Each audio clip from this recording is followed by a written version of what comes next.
வணக்கம். ஜனநாயகன் படம் நேற்று சமூக வலைதளங்கள்ல வெளியாகி ஒரு பெரிய பரபரப்பை ஏற்படுத்தியிருக்கிறது. ஒரு படம் அப்படின்றது அது கிட்டத்தட்ட ஆயிரக்கணக்கான ஆட்கள் வேலை செய்யறது, லைட்மேன்ல இருந்து கேமராமேன்ல இருந்து கிட்டத்தட்ட ஆயிரக்கணக்கான பேர் ஒரு படத்துல வேலை செஞ்சு அவங்களுடைய உழைப்புல அது கடைசியா வெளிவரக்கூடிய பெரிய படம். பட்ஜெட் அப்படின்றது வந்து ஒரு 500 கோடி ரூபாய் அப்படின்றது சாதாரணமானது கிடையாது. அந்த படம் நேற்று சமூக வலைதளங்கள்ல வெளியாகி மிகப்பெரிய ஒரு விவாத பொருளா மாறி இருக்கு. இந்த படத்தை வெளியே விடுறதுனால, சமூக வலைதளத்துல பரப்பி விடுறதுக்கு அனுமதித்ததுனால யாருக்கு லாபம்? தயாரிப்பு நிறுவனம் நான் இல்லைன்னு சொல்லுவேன், விஜய் தரப்புல நாங்க இல்லைன்னு சொல்றாங்க. சென்சார் போர்டு கட்டாயம் வெளியிட முடியாது, ஏன்னா அதனுடைய நம்பகத்தன்மை போயிடும். சென்சார் போர்டுல வெளியிடாது. இந்த படத்தை தயாரிப்பாளர், எடிட்டர், டைரக்டர், விஜய் மாதிரி இருக்கக்கூடிய பெரிய ஹீரோ, இது இவங்க கையில இருக்கும். இவங்க மூலமா தான் இந்த படம் வெளியில வந்திருக்குமா ஒழிய இதை தாண்டி மற்றவர்கள் வெளியிட்டுருவாங்க அப்படின்னு சொல்றது மிக மட்டமான சிந்தனை உள்ளவங்க மட்டும்தான் அந்த வேலைகளை செய்வாங்க, மற்றவங்க மேல பழிய போறது. இப்ப இந்த படம் வெளியில வந்தா யாருக்கு லாபம் அப்படின்றத முக்கியமான கேள்வி. இந்த படம் எதுக்காக எடுக்கப்பட்டது? விஜயனுடைய அரசியல் என்ட்ரிக்காக எடுக்கப்பட்டது. விஜய் இந்த படத்தோட கடைசி, இதுக்கு மேல நான் படம் நடிக்க மாட்டேன் அப்படின்ற பேருக்காக அவர்களுடைய அரசியல்ல வெற்றி பெறணுன்றதுக்காக ஜனநாயகன் அப்படின்ற ஒரு அரசியல் பேரை இந்த படத்துக்கு சூட்டி அவருடைய லாபத்துக்காக, அவருடைய சொந்த சுயநலத்திற்காக எடுக்கப்பட்ட படம் தான் ஜனநாயகன். இந்த படம் வெளியில வந்து அது வெற்றி பெற்று பொருளாதார ரீதியா வலுவடைன்றது சரி, ஆனா இந்த படம் விஜயனுடைய அரசியலுக்காக எடுக்கப்பட்ட படம். இப்ப சென்சார் போர்டுல இந்த படம் நிறுத்தி வச்சிருந்தாங்க. ஏன் நிறுத்தி வச்சிருந்தாங்க? முழுக்க இந்த படம் அரசியல் பேசுது. என்ன மாதிரியான அரசியல் பேசுது? இந்த படத்துல விஜயனுடைய பேர் என்ன? தளபதி வெற்றி கொண்டான், அதாவது டிவிக்கு. அது சுருக்கமா தளபதி வெற்றி கொண்டான டிவிக்கே அப்படின்னு சொல்லிட்டு எல்லாரும் அழைப்பாங்க. அதுக்கு அடுத்தது இந்த படத்துல, அதாவது ட்ரெய்லர்லயே வரும், இந்த படத்துல என்ட்ரன்ஸ் முதல் சீன்லயே வந்து பாத்தீங்க அப்படின்னு சொல்லி கேட்டா, அப்படி கையை அப்படி நீட்னா இதுல வந்து டிவிக்கேன்னு பச்சை குத்தி இருக்கும். டிவிக்கேன்னு பச்சை குத்தி அதுக்கடுத்து யானை சின்னம் போட்டிருக்கும். அப்ப இந்த படம் விஜயனுடைய அரசியல் வெற்றிக்காக எடுக்கப்பட்ட படம். அதனாலதான் தேர்தலுக்கு முன்பாகவே இந்த படத்தை எப்படியாவது வெளியில கொண்டுட்டு வந்துடணும் அப்படின்னு சொல்லி அந்த தயாரிப்பு நிறுவனமும் விஜய் தரப்புலையும் கடுமையாக முயற்சி செஞ்சாங்க. ஆனா இதே சென்சார்ல போய் லாக் ஆயிடுச்சு, நின்றுச்சு. இப்ப இந்த நிலையில தேர்தல் கிட்ட நெருங்கிக்கிட்டு இருக்கக்கூடிய இந்த நேரத்துல இந்த படம் முழுமையா அப்படியே சமூக வலைதளத்துல 3 மணி நேரம் படம் அப்படியே எந்த விதமான சென்சார் போர்டுல தடை செய்யப்பட்டதுன்னு சொன்ன காட்சிகள் உட்பட எல்லாத்தையும் போட்டாங்கன்னு சொல்றாங்க. யாருக்காக போட்டிருப்பாங்க? விஜய்க்காக தானே போட்டிருப்பாங்க. விஜயனுடைய அரசியல் வெற்றிக்காக தானே இந்த படத்தை வந்து வெளியில கொண்டு வந்திருக்கணும். ஆனா இதை யார் சொல்றாங்க அப்படின்னு பார்த்தா, ஆதவர்ஜுனான்ற ஒரு தற்குறி. நம்ம அந்த வார்த்தையை ஏன் மீண்டும் அதை பயன்படுத்திருக்கோம் அப்படின்னு சொல்லி கேட்டா, இந்த படத்தை மத்திய அமைச்சர் எல் முருகனும் தமிழ்நாட்டினுடைய துணை முதலமைச்சர் உதயநிதி ஸ்டாலினும் சேர்ந்துதான் சதி திட்டம் இந்த படத்தை வெளியிட்டு இருக்காங்க அப்படின்னு திசை திருப்போம். நாம என்ன சொல்ல வரோம் அப்படின்னு சொல்லி கேட்டா, முதலமைச்சர் பழி வாங்குறாரு, முதலமைச்சர் தான் இந்த இதெல்லாம் வெளியிடுறதுக்கான காரணம் அப்படின்லாம் அந்த பேட்டியில ஆதவர்ஜுனா சொல்லக்கூடிய அந்த பேட்டியில வந்து சொல்லியிருக்காரு.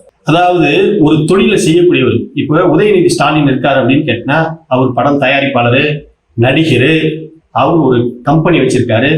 அவரு இந்த மாதிரியான வேலைகளை செஞ்சு பிழப்பு நடத்தணுன்ற அவசியம் அவருக்கு இல்லை, அவருக்கு நிச்சயமா இல்லை. ஆனா ஆதவர்ஜுனா இப்படி பழியை அடுத்தவருக்கு மேல போட்டுட்டு மடைமாற்றம் செய்ய விடுற இந்த வேலையை தொடர்ந்து செஞ்சுட்டு இருக்காங்க. நீங்க எத்தனை முறை திமுக மேலேயே பழிய போட்டுட்டு இருப்பீங்க? கரூர்ல ஒரு சம்பவம், அதை திமுக மேல பழிய போட்டீங்க. தஞ்சாவூர்ல ஒரு பையன் இறந்தான், அதுக்கு யார் மேல பழிய போட்டீங்க? நேத்து மோட்டார் பைக்ல ஒரு விபத்து நடக்குது, விஜயனுடைய வாகனத்தை பின்னாடி தொடர்ந்து போன அந்த பிள்ளைகள் ஒன்னோட ஒன்று மோதி ஆக்சிடென்ட் ஆயிடுச்சு. ஒரு நேர்மை, ஒரு ஒழுக்கம் இருந்தா விஜய் இது வரலாம் என் பின்னாடி தொடர்ந்து வரக்கூடிய அந்த நபர்கள் மீது நடவடிக்கை எடுங்க, அதை தடுத்து நிறுத்துங்க அப்படின்னு சொல்லி போலீஸுக்கு ஏதாவது வந்து தகவல் சொல்லியிருப்பாரா? ஒரு நேர்மையான அரசியல்வாதியா இருந்தா அந்த வேலையை செஞ்சிருக்கலாம் இல்ல? இன்னைக்கு ஒவ்வொரு மாவட்டத்திலையும் நீங்க போய் தேர்தலுக்காக பர்மிஷன் கேட்கும் போதெல்லாம் ஒவ்வொரு மாவட்டத்திலையும் அலறான். விஜய் வீட்டை விட்டு வெளியில வந்தாருன்னா இழவு விழுது, இன்னைக்கு எத்தனை பேர் சாவு போறானோ என்னன்னு தெரியல, நீங்க போய் போலீஸ்ல பர்மிஷன் கேட்க போகும்போது அத்தனை பேருமே என்ன சொல்றான் அப்படின்னு கேட்டா, அந்த மாவட்டத்தினுடைய எஸ்பி எல்லாம் அலறாங்க, காவல்துறையே அலருது. எப்படி இன்னைக்கு இங்க எதுவும் சாவு விழாம பிரச்சனை எதுவும் இல்லாம இந்த பிரச்சாரத்தை எப்படி முடிச்சு எப்படி அவரை அனுப்பி வைக்கிறது அப்படின்ற மாதிரி எல்லோருக்கும் பயம். இது ஒரு ஆபத்தான அரசியல். நீங்க இந்த மாதிரியான சம்பவத்தை பூரா நீங்களே தடுத்து நிறுத்தாம, ஆனா பழிய யார் மீது போடுறீங்க அப்படின்னு சொல்லி கேட்டீங்கன்னா, முதலமைச்சர் மேலேயும் முதலமைச்சர் பையன் உதயநிதி ஸ்டாலின் மீதும் நீங்க தொடர்ந்து பழியை போட்டுக்கொண்டே உங்க அரசியல் வாழ்க்கையை கொண்டுட்டு போயிட்டு இருக்கீங்க. இது ஆபத்தானது. நீங்க எடுத்திருக்கக்கூடிய படத்துல, ஜனநாயகன் படத்துல என்ன சீன் வச்சிருக்கிறீங்க? சாட்டை தூக்குறீங்க, அப்படியே அமைச்சர்களை பூரா நோங்கி அடிக்கிறீங்க, மக்களுக்கு சேவை செய்ய வாங்கடான்னா கொள்ளடிக்க வரானுவ அப்படின்னு சொல்லிட்டு அடிக்கிறீங்க. ஏன் இன்னொருத்தரும் சொல்றாரு, டெப்டி சிஎம் கொலை பண்றீங்க, கொலை பண்ற மாதிரி ஒரு சீனா. நேரடியா அரசியல் பேசுது அந்த படம். அந்த படம் வெளியில வந்தா அரசியல் லாபத்துக்காக, அதாவது அந்த படம் வெளியில வந்தா, வெளியில விட்டா, நீங்க சமூக வலைதளத்தெல்லாம் பார்த்துட்டு இருக்காங்கல்ல, அப்ப திமுக மீது ஒரு வெறுப்பை உண்டாக்கும், விஜய்க்கு ஒரு பெரிய லாபம் கிடைக்கும் அதன் மூலமா. அந்த நோக்கத்துக்காக நீங்களே அந்த படத்தை வெளியில விட்டுட்டு பழிய யார் மீது போடுறீங்க? பழிய ஆளுங்கட்சி மீது போடுறீங்க. இது என்ன பழக்கம்? நமக்கு பொதுவா ஒரு புத்தி இருக்கு. நமக்கு அடிப்படையிலே ஒரு புத்தி என்னன்னா, நேர்மையானவர்களை நாம தண்டிப்போம் எப்போதுமே. அது எப்படின்னு கேட்டா, ட்ரெயின் தண்டவாளம் இருக்கும். அந்த தண்டவாளத்துல எப்போதுமே ட்ரெயின் போய் கொண்டு இருக்கக்கூடிய ஒரு தண்டவாளம், அதுக்கு பக்கத்துல இன்னொரு தண்டவாளம் இருக்கும். அந்த தண்டவாளத்துல ட்ரெயினே போகாது, அது பழடைஞ்ச தண்டவாளம். அப்படி ஒரு தண்டவாளம் இருக்கும். இதுல 5 குழந்தைங்க விளையாட வந்துட்டாங்க. அங்க ரயில்வே ட்ராக் பக்கமா வீடு பக்கத்துல இருக்கும்போது 5 குழந்தைங்க வந்துட்டாங்க.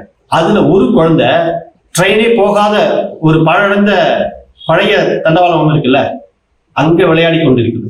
4 குழந்தைங்க ட்ரெயின் போயிட்டு இருக்குது இல்ல, அடிக்கடி ட்ரெயின் போகும்ல, அந்த தண்டவாளத்துல விளையாடிட்டு இருக்கு. இப்ப ட்ரெயின் அடிக்கடி போயிட்டு இருக்கிற அந்த தண்டவாளத்துல ட்ரெயின் வந்துருச்சு, கிட்ட நெருங்கிடுச்சு. இப்ப அந்த குழந்தைங்களை காப்பாற்றணும். ஒண்ணு சிகப்பு துண்டை காட்டி, சிகப்பு துணியை காட்டி ட்ரெயினை நிறுத்தணும். அதுக்கு வாய்ப்பு இல்லை, எந்த விதத்திலையும் வாய்ப்பு இல்லை. இப்ப அந்த ரயில் ஓட்டுநர் ஒரு முடிவு எடுக்கணும். 4 குழந்தைங்களை காப்பாற்றணுமா அல்லது அந்த ஒரு குழந்தைய சாகடிக்கணுமா அப்படின்ற எண்ணம் வந்துடும். இது பொது புத்தி. நான் சொல்றது என்னன்னா, ஒரு ஊரை காப்பாத்துறதுக்காக ஒரு வீட்டை காவு கொடுக்கலாம், ஒரு மாவட்டத்தை காப்பாத்துறதுக்காக ஒரு ஊரை காவு கொடுக்கலாம், ஒரு நாட்டை காப்பாத்துறதுக்காக ஒரு கிராமத்தையே காவு கொடுக்கலாம். இதெல்லாம் நம்மளுடைய பொதுவான புத்தி. அப்ப இந்த 4 குழந்தைய காப்பாத்தலனா ஒரு குழந்தைய பலி கொடுக்கலாம் அப்படின்றது நம்மளுடைய பொதுவான புத்தி. அந்த ஒரு குழந்தை என்ன தவறு பண்ணது? நேர்மையா ட்ரெயினே போகாத இடத்துல அது விளையாடிட்டு இருக்குது. ட்ரெயின் போயிட்டு இருக்கிற இடத்துல விளையாடுறது குற்றமா, ட்ரெயின் போகாத இடத்துல விளையாடுற குழந்தை மேல குற்றமா? ட்ரெயின் போயிட்டு இருக்கிற வழித்தடங்கள்ல விளையாடிட்டு இருக்கிற அந்த குழந்தை மேலதானே குற்றம். நேர்மையா விளையாடிட்டு இருக்கக்கூடிய அந்த குழந்தைய நம்ம ஏன் காவு கொடுக்கணும்? இப்ப களத்துல, தேர்தல் களத்துல நேர்மையா அரசியல் செஞ்சுட்டு இருக்கக்கூடிய திமுக அது வேலைகளை செஞ்சுக்கிட்டே இருக்கு. மக்கள் கிட்ட போறாங்க, சந்திக்கிறாங்க, பிரச்சாரம் பண்றாங்க. ஆனா டிவிகேவுக்கும் திமுகவுக்கும் தான் போட்டி அப்படின்னு சொல்லி கதையை வந்துட்டு இருக்கக்கூடிய இந்த தற்குறி டீமு எல்லாவற்றுக்கும் திமுக தான் காரணம் அப்படின்னு சொல்லி திமுக மேல பழிய போட்டுட்டே இருக்கு. இப்ப நேர்மையா தண்டவாளத்துல, ட்ரெயினே வராத தண்டவாளத்துல விளையாடிட்டு இருக்கக்கூடிய குழந்தைய நாம எப்படி அந்த மேல ட்ரெயினை ஏத்துனா பரவாயில்ல, இந்த 4 குழந்தைகளை காப்பாத்திடலாம் அப்படின்ற மனநிலை நமக்கு எப்படி இருக்கோ, அதே மாதிரி இவங்க சொல்றத பூரா திமுக தான் காரணம் அப்படின்னு ஒரு கும்பல் இன்னைக்கு பொய்யான ஒரு பிரச்சாரத்தை பரப்பிக்கிட்டே இருக்கு. ஒரு ஆபத்தான விளையாட்டை விளையாடி கொண்டே இருக்குது தாவேகா. இது ஆபத்து. இந்த ஆபத்து இவங்க அரசியல வெற்றியே பெற்றுவிடக்கூடாது. ஏன் இந்த நேரத்தில் அந்த ஜனநாயகன் படத்தை ஏன் ரிலீஸ் பண்ணணும்? ரொம்ப சிம்பிள். தேர்தலில் தோத்துருவீங்க, தேர்தலில் தோத்துட்டு பின்னாடி அந்த ஜனநாயக படம் ரிலீஸ் ஆச்சுன்னா எவன் போய் பார்ப்பான்? அந்த படம் வெற்றி பெறாது. அதுக்காக தான் தேர்தலுக்காக பயன்படுத்தும் அப்படின்ற காரணத்துக்காக அந்த படத்தை விஜய் தரப்பிலே வெளியிட்டுட்டு திமுக மேல பழி போடுறது. ஏன்னா கூடிய சீக்கிரத்தில் கண்டுபிடிச்சிருவாங்க, அது எங்கேயும் போயிடாது. தமிழ்நாட்டு அரசியல்ல விஜய் என்ற நபர் மிக ஆபத்தான நபர். அவருக்கு பின்னாடி இருக்கக்கூடிய அந்த கூட்டமும் அதே மாதிரி. ஒரு தலைவன் எப்படி இருக்கானா அப்படித்தானே சார் தொண்டர்களும் இருப்பாங்க. தலைவன்கிட்ட ஒரு நேர்மை இருக்கா, ஒரு ஒழுக்கம் இருக்கா? எந்த விதத்திலேயாவது விஜய் கிட்ட அடிப்படை ஒரு ஒழுக்கம் ஏதாவது இருக்கா? அது இருந்தா தொண்டர்கள்ட்ட இருக்கும். ஒரு தற்கொலை மாதிரி ஆதவ அர்ஜுனா பேட்டி கொடுக்குறாங்க நேத்து. உதயநிதி ஸ்டாலின் தான் காரணம், பாஜக எல் முருகன் தான் காரணம், ஸ்டேட்லைட்ல இருந்து நேரா அப்படியே வந்து எடுத்து போட்டாங்க. இன்னும் அது ஸ்டேட்லைட்டுக்கே போகல. அது எப்படி ஸ்டேட்லைட்ல இருந்து எடுத்து போட்டுருவாங்க? முதலமைச்சர் தான் காரணம். கலைஞர் எப்படி எம்ஜிஆர் படத்தை வந்து தடுத்தாரோ அதே மாதிரி இன்னைக்கு எங்க தலைவருடைய படத்தை தடுக்கிறாங்க. இப்படி எல்லாம் பழிய போட்டு, திமுக மேல பழிய போட்டு அரசியல் ஆதாயத்துக்காக எதை பேசணும்னு இல்ல, அடுத்த தலைமுறை என்ன நினைக்கும், அதை நம்புற ஒரு கூட்டம் என்னவா இருக்கும்? மிக ஆபத்தான ஒரு அரசியல் இல்லது. இது என்ன சொல்றதுன்னே தெரியல. இப்படிப்பட்ட ஒரு அரசியல் கட்சியை தமிழ்நாடு இன்னைக்கு சந்திச்சிட்டு இருக்கு. தேர்தல் முடிவுல எல்லா ரிசல்ட்டும் வெளியில வந்துடும். நன்றி.